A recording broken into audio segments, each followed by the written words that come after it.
have just learned that the mayor's office will now enact an emergency curfew in the district for anyone under 18.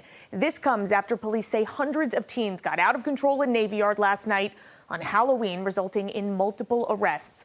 Fox 5's Julie Donaldson is live now with the latest for us on all of this developing news. Julie.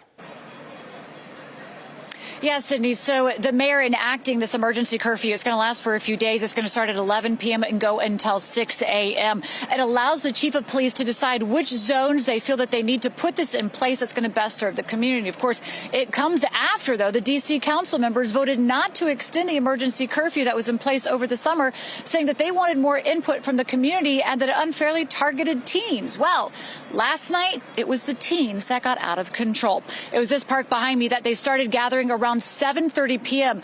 But police noticed that it became hundreds of teens by 8 p.m. And while it started peaceful, it quickly got out of control.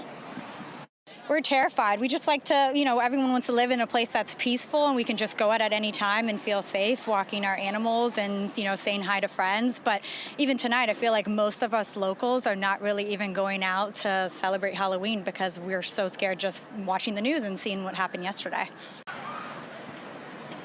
Police say that fights started breaking out as the crowd spilled into the streets, blocking traffic, and they were ignoring orders to disperse. Now, that is when extra units were called in, including Metro Transit Police, U.S. Capitol Police, the National Guard, and members of the National Task Force. Now, the D.C. Police Union posted this message on social media, saying, quote, "Keep in mind, earlier this week, several D.C. council members argued that reinstating the juvenile curfew was inappropriate because it criminalized young people."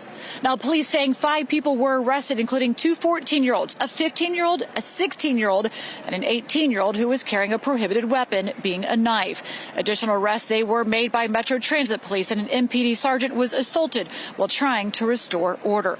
Now, while this order by the mayor is only for a few days, on Tuesday, the D.C. Council is expected to vote to revive the curfew zones that were in place over the summer. Now, the chief of police, Pamela Smith, she wants those curfews, she wants them put into place permanently, and believes that, unfortunately, incidents last night might make that vote all the more likely.